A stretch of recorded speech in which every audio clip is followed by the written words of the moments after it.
नमस्ते friends, welcome to my psychiatrist. आज हम बात करेंगे सिलेक्टिव सेरोटोनिन रिएप्टेक इनहिबिटर्स यानी एसएसआरआई क्लास के ड्रग्स के बारे में।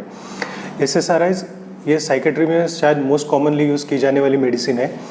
इसके अंडर में आती है एसिटोलोप्राम, पैरोक्सिटिन, सेट्रालिन, फ्लोक्सिमिन। तो सबसे पहले समझने की कोशिश करेंगे ये एसएसआरआई होते क्या है। जैसे एसएसआरआई का फुल फॉर्म होता है सिलेक्टिव सेरोटोनिन रिएप्टेक इनहिबिटर, यानी कि इसका मैकेनिज्म ऑफ एक्शन मैं आपको एक सिंपल तरीके से समझाता हूँ। अगर आपके दो न्यूरॉन्स हैं, ये दो न्यूरॉन्स है और इनमें कोई कनेक्शन है, इनमें गैप है, तो यहाँ से सेरोटोनिन को इस साइड में जाना है, तो वो कैसे जाएगी। तो इसमें जो गैप्स होते हैं, आपकी मुट्ठियों में जैसे गैप नज़र आ रहे हैं, तो वैसे उसमें से सेरोटोनिन लीक करके इस अपोजिट साइड वाले न्यूरॉन में इसी गैप से अंदर जाएंगे। तो ये जो बीच वाला गैप होता है उसमें कुछ सेरोटोनिन रह जाती है। तो वो जो सेरोटोनिन रह जाती है वो पहले वाले न्यूरॉन में फिर से वापस चली जाती है। तो अगर ये फिर से वापस जा रही है और सेरोटोनिन का इम्बैलेंस है, यानी कि सेरोटोनिन की एक तरीके से समझ लीजिए कि कमी है, तो ये जो सामने वाला न्यूरॉन है उसको सेरोटोनिन कम मिलेगी।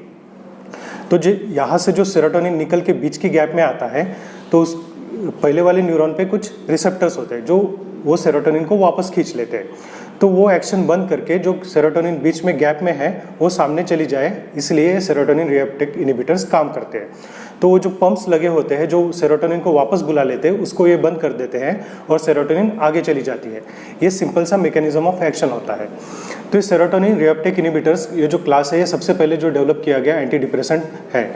इसका mainly use as a anti depressant, anti anxiety, panic disorder, sleep disturbances, panic attacks या फिर ईटिंग डिसऑर्डर्स में किया जाता है। अभी हम समझने की कोशिश करेंगे ये इसका जो ब्लड में एक्शन होता है ये कैसे होता है। अभी ये मेडिसिन पेशेंट को दी जाती है तो ये कुछ टाइम लेती है ब्लड में इनका लेवल अचीव करने के लिए। जब ये लेवल अचीव हो जाता है तभी इसका हमें थेरापेटिक इफेक्ट, यानी कि जो पेशेंट के सिम्टम्स कम होते हैं वो दिखना शुरू हो जाता है। उसके लिए कम से कम 14 दिन का टाइम लगता है। तो जैसे अगर कोई पेशेंट मेरे पास आता है, मैंने उसको मेडिसिन प्रिस्क्राइब कर दी, तो ऐसा ज़रूरी नहीं कि उसको 1 या 2 दिन में ही आराम हो जाए, क्योंकि इसका ब्लड में लेवल बढ़ने के लिए टाइम लगता है। तो पेशेंट को थोड़ा सा धीरज रखना पड़ता है इफेक्ट आने में। तो जब 14 दिन तक इसका थोड़ा थोड़ा इफेक्ट दिखना शुरू हो जाता है, जब लेवल अचीव हो जाता है तो एक ग्रेजुअली बढ़ते हुए इफेक्ट हमें मिलता है। तो अगर 14 दिन में इसका इफेक्ट नहीं मिलता है तो क्या करते हैं। अगर 14 दिन में इसका इफेक्ट नहीं मिलता है तो देखते हैं कि पेशेंट के कुछ सिम्टम्स में इंप्रूवमेंट है कि नहीं। जैसे अगर उसका स्लीप थोड़ा बहुत इंप्रूव हो रहा है या फिर उसकी एंग्जाइटी है, डिप्रेशन है, थोड़े बहुत अगर कम हो रहे हैं, तो इसका मतलब ये दवाई पेशेंट को सही बैठ रही है। अब इसका डोज बढ़ाने की ज़रूरत है। तो अगर नेक्स्ट विजिट तक पेशेंट के सिम्टम्स में इंप्रूवमेंट नहीं है तो उसका डोज बढ़ाया जाता है, ताकि पेशेंट को सही तरीके से रिलीफ मिले। जब पेशेंट को आराम शुरू हो जाता है, यानी कि उसके जो सिम्टम्स है वो कम होना शुरू हो जाता है, तो जिस डोज पे इसके इफेक्ट आने शुरू हो गए उस डोज पे पेशेंट को मेंटेन रखा जाता है। सपोज मैंने पेशेंट को एसिटोलोप्राम दिया 10 mg, तो उसका इफेक्ट 15 दिन में धीरे धीरे आया। सपोज उसके सिम्टम्स में 10 to 20% का इंप्रूवमेंट है, इसका मतलब ये दवाई सही तरीके से काम कर रही है। अभी हमें दवाई का डोज बढ़ाने की ज़रूरत नहीं है, तो हम पेशेंट को 10 mg पे कंटिन्यू रखेंगे। इससे इनिशियली जो 10% इंप्रूवमेंट है आगे चल के 20% हो जाएगा, 40% हो जाएगा, 50% हो जाएगा। तो जब ये अच्छे तरीके से इंप्रूवमेंट हो जाता है, पेशेंट अपना कामकाज कर रहा है, तो उसी डोज को हम 6 महीने तक मेंटेन रखते हैं। 6 महीने यानी कि जब पेशेंट के सिम्टम्स में इंप्रूवमेंट आ गया 50% तक और वो उस पर अच्छे से काम कर रहा है, उसके आगे तक हमें 6 महीने तक दवाई कंटिन्यू करना है। इसके पीछे की वजह यह है कि जो बीमारी का हम इलाज कर रहे हैं, हम चाहते हैं कि वो बीमारी पूरी तरीके से जड़ से ख़त्म हो जाए। तो दवाई जड़ से ख़त्म होने के लिए हमें कम से कम 6 महीने का पीरियड चाहिए होता है। तो जब भी आपको डॉक्टर मेडिसिन प्रिस्क्राइब करते हैं तो आपने ये दवाई आपके ठीक होने के बाद 6 महीने तक कंटिन्यू करना है, तभी आपको ये फुल रिलीफ मिलेगा। नहीं तो ऐसा हो जाता है कि लोग जनरली 1 या 2 महीने में दवाई बंद कर देते हैं। उनको लगता है अभी सारे सिम्टम तो चले गए, अभी मैं ठीक हूँ, मेरी नींद भी सही है, अभी मुझे दवाई की कोई ज़रूरत नहीं है। लेकिन सबसे ज़्यादा दवाई की ज़रूरत उसी वक्त होती है, क्योंकि जो अब काम शुरू हो जाता है बीमारी को जड़ से मिटाने का। अगर आप उसी समय पे दवाई को बंद कर देते हैं तो आपकी बीमारी फिर से ऊपर आने लगती है और कुछ समय बाद आपको दोबारा प्रॉब्लम हो जाता है। तो आपको लगता है कि अभी बीमारी दोबारा आ गई है। जी नहीं, ये वही बीमारी है, ये ठीक ही नहीं हुई थी और ये बीमारी वही थी। ठीक है, तो इसको अगर आपको जड़ से मिटाना है तो आपको ठीक होने के 6 महीने तक बाद तक आपको दवाई लेनी है।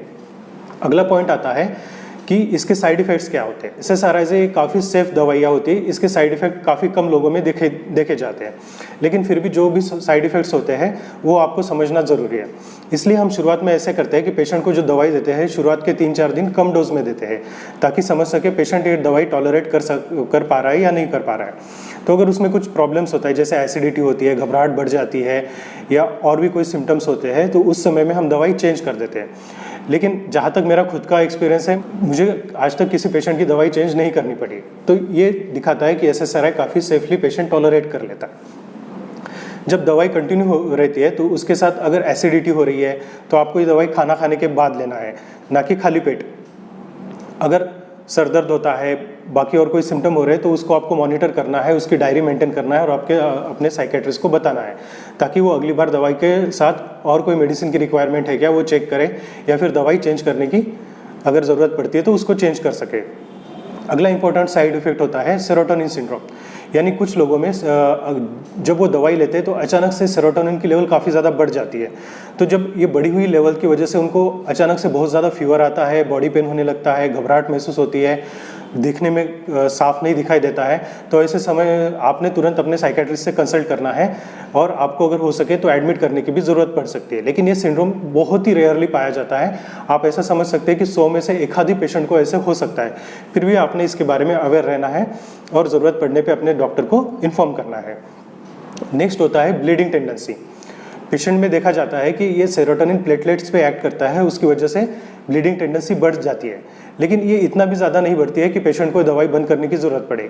फिर भी अगर आपकी कोई मेजर सर्जरी है, जैसे अपेंडिक्स का ऑपरेशन होना है या फिर कोई आपकी हिस्टेरेक्टोमी है, तो ऐसे समय में आपने अपने डॉक्टर को बताना है कि आप ये SSRI ले रहे हैं। तो ऐसे समय में बड़ी सर्जरी के 7 दिन पहले इस दवाई को बंद किया जाता है।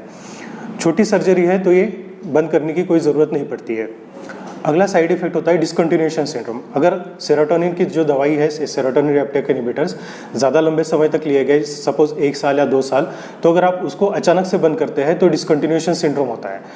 ये इस वजह से होता है कि सेरोटोनिन का जो लेवल हमने मेंटेन कर रखा है अचानक से कम हो जाता है, तो उसकी वजह से पेशेंट में घबराहट बढ़ जाती है, डिप्रेशन के सिम्टम वापस आने लगते हैं, एंग्जाइटी हो जाती है, नींद में दिक्कत आती है। तो ऐसे समय में एडवाइस किया जाता है कि इसको धीरे धीरे करके कम किया जाए।